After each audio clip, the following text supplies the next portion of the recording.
Hey,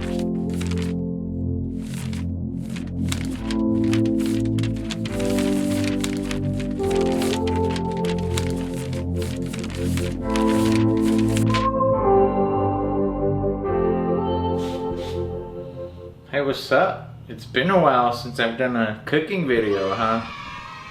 Since it's fall and it's squash season, I'm like, oh, I've been testing this squash cake bread thing. You could say it's a cake. So we're gonna make chocolate pumpkin cake, and of course it's gonna be low calorie. And you don't have to use pumpkin. You can use butternut squash, which is this, one of these, or spaghetti squash, which I wouldn't recommend just because it's a weird texture, or acorn squash, really any squash. The reason I'm using pumpkin is it's the fall and pumpkin has the lowest carbs out of all the squashes. So you save calories. Yeah, so let me show you what you're gonna need to make this. Alright, so this is all the stuff you need. Almond milk, eggs, stevia, cinnamon. You could also use like cumin or cloves to give it that more pumpkin-y taste that we know, because that's not like a natural pumpkin taste, pumpkin spice essentially. Cacao, baking powder, and of course your pumpkin or desired squash. The baking powder is optional, but it does give the cake, you could say, better volume. And the cacao is optional if you just want a normal pumpkin cake. Also, if you opt for normal fatty milk, of course your cake is gonna taste better. And of course, if you use normal sugar, it's gonna taste better. So the point is to have this as low calorie as possible, right? You could use fattier ingredients. But I'm a fat shit, and I kind of want to make a cake and literally eat the whole thing and be like, I'm okay, I'm not gonna get fat. So we're gonna start with the pumpkin. You are going to tear this thing off. Flex cam. Tear the stem off, and then you're gonna cut this in half. You're gonna cut this in half and scrape out the insides. If you've seen my spaghetti squash video, it's the same thing. But we're gonna cook this a different way, which is faster, in the microwave. It's not gonna taste as good as in the oven, but we're gonna bake it again later, so I'd rather just do it in the microwave because it's faster. Alright, step one, you cut this bad boy in half. You need a big knife for this. So it's easy just to really cut it in the middle and force it down. It's not too... Also, this is a white pumpkin. I don't know if you noticed that. I've done this already before with a normal pumpkin, but I saw this in the store and I was like, I wonder if the white pumpkin tastes different. Okay, half a pumpkin, right? You gotta scrape all this good stuff out that is not good because you're not eating it. Scrape all this out.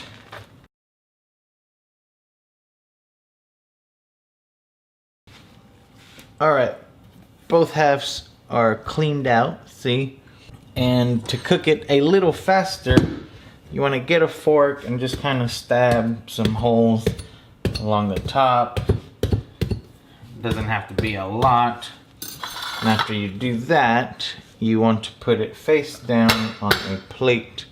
This plate is too small, but I'll make it fit.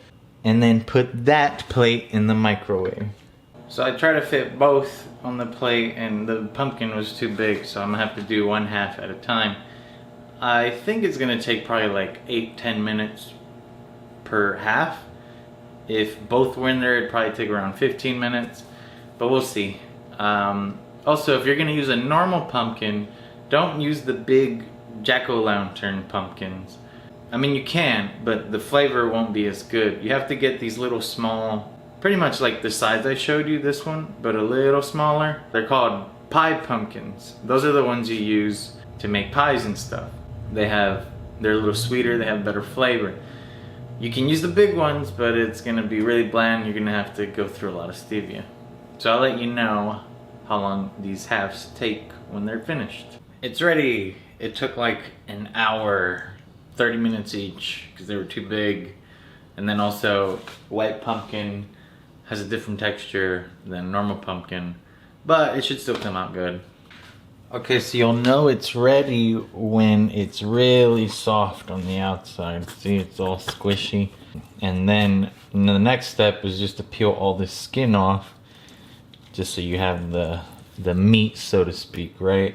You can also, it's not gonna taste as good. You could buy canned pumpkin puree and you can skip this whole step, but I'd like to do the extra work to have it taste a lot better.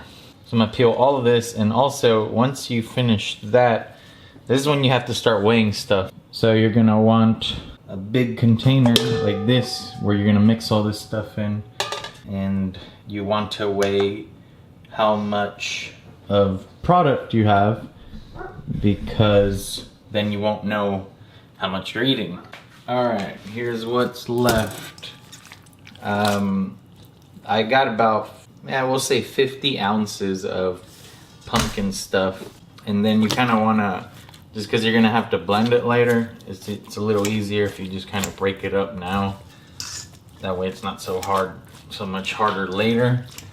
And I actually have to run and go do an event right now, so I'm gonna have to bake this way later. Back from my event, so I have all the pumpkin in the bowl. I like to mix the wet ingredients first and then the dry ingredients after. Also, you're going to need one of these power mixers. Yeah, this side's broken. Poor people problems. I bought a new one, but it's still gonna work. Also, you want to preheat your oven to 375 before you start doing this. That way, it's already ready to go when this is ready. Okay, so here we go. We're gonna do 12 ounces of milk. I've made this a few times before already, and every time I've tweaked it every single time, and I'm tweaking it now again. But every single time I've tweaked it, it's come out better and better.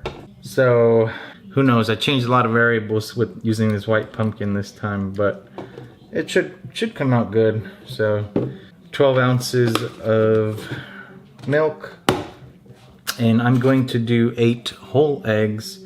If you want to get this leaner, you should use egg whites. Because I'm bulking, I have more space for fat in my diet, so I'm gonna do whole eggs.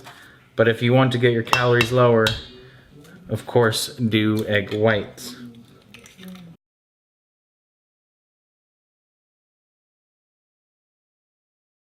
Alright, so when you start mixing this, because it's kind of a big amount, it's a big bowl, you kind of want to rotate the bowl like so. Like, I don't know if you can see this well. So here's the bowl. You want to tilt it on its side a little.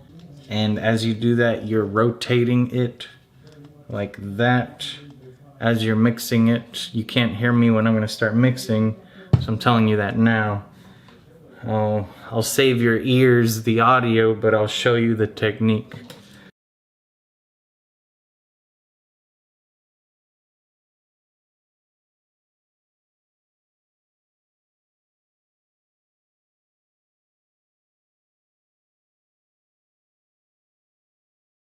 Alright, change of plans here.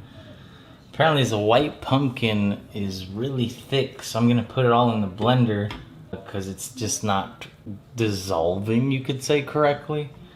And now that I think about it, you could just do this in a blender. You don't even have to have the beater. So we both learned something today.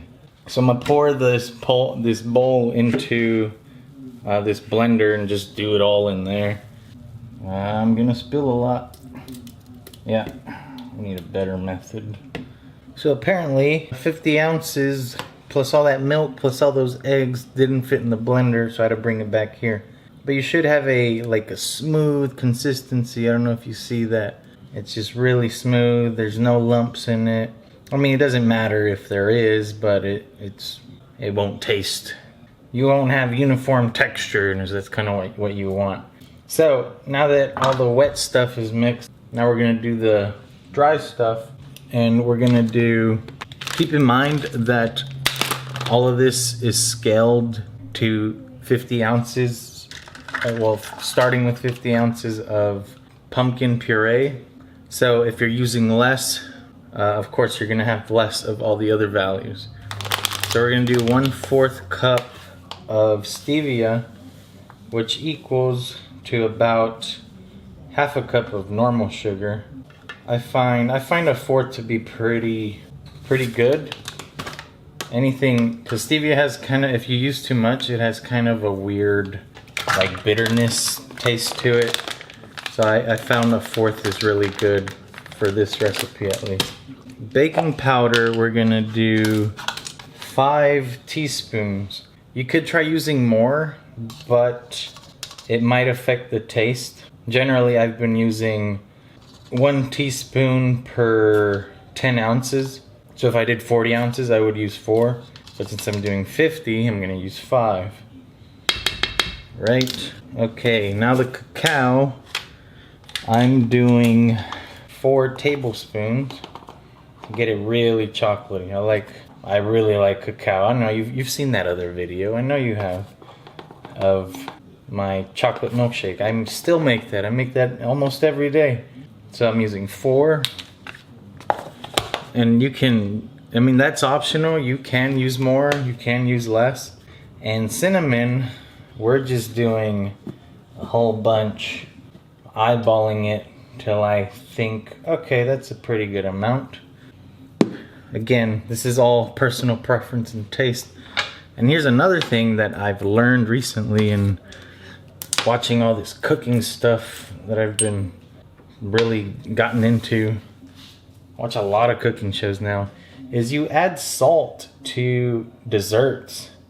And you do that because it makes the sugar sweeter, or it makes the sweet taste sweeter, but it gives it a better balance also. I'm only doing 1/8 just about of salt. I don't want to do too much. I want to risk making my thing salty. So yeah, all the dry ingredients are in here. Then we're gonna mix this up with the beater till it's all uniform, using the exact same technique that I showed you earlier.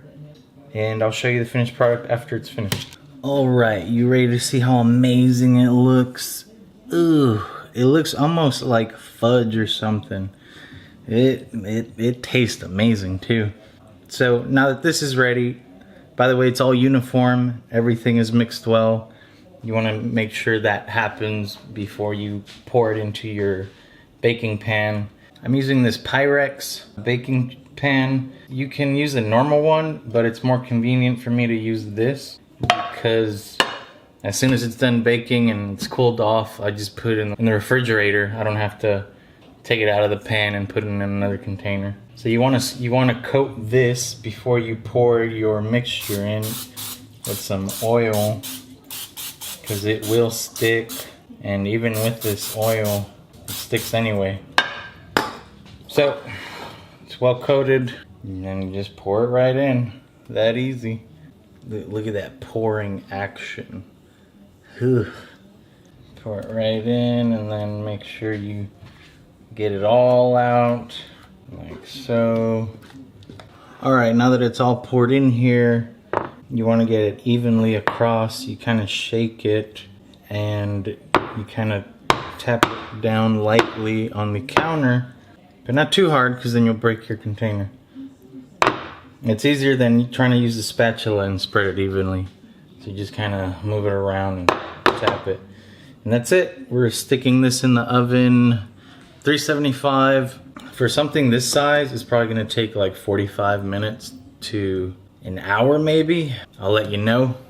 So it's finally ready. It took an hour, but you know it's ready if you know, if you can see that, like you jiggle it and it kind of moves. It's not going to be completely solid because it has a lot of moisture. So if it's not fully cooked or it doesn't look fully cooked, it is. I mean, technically you cooked it earlier. So really it's just the eggs that you were cooking essentially. Yeah, so I'm gonna let that sit for 30 minutes, just about, till it's nice and cool. It's also gonna continue cooking a little as it cools down in the middle. because it's just so hot in there still. Yeah, so you get to watch me eat it later. It is finally cooled off. Let's stick the spoon in. And there you go. It's pretty soft. It's like a cake without flour. So there you go. Pretty easy, right? This took me a long time, longer than usual, which isn't normal. But this whole thing right here only has 88 carbs, 39 fat, and 50 protein. So you might make it a different way. The way to really accurately get your macro totals is you have to, so we started with 50 ounces of pumpkin puree, right? And then we added 8 eggs. So a whole egg is 1.5 ounces.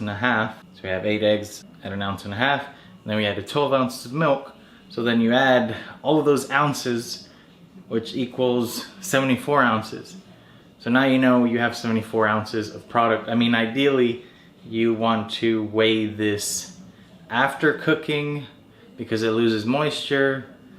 And then you just divide your ounce total by your macro total. So this right here per ounce is only 0.5 gram of fat, 1.2 carbs, and 0.7 protein. So you could eat so much of this and be okay. The point that I was trying to do in making this is literally, if I wanted to, I could just sit in the kitchen and do this for the whole day and still maintain this fantastic figure.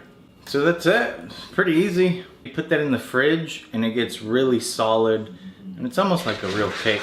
But yeah, this shit took me all day. So you should subscribe to my shit and buy my shit, or don't, because I'm happy you saw that last video. Probably gonna end every video now like that. So I might do the ice cream next week, but if I can get my mind right, I might do another mental health, spiritual health type of thing next week. We'll see.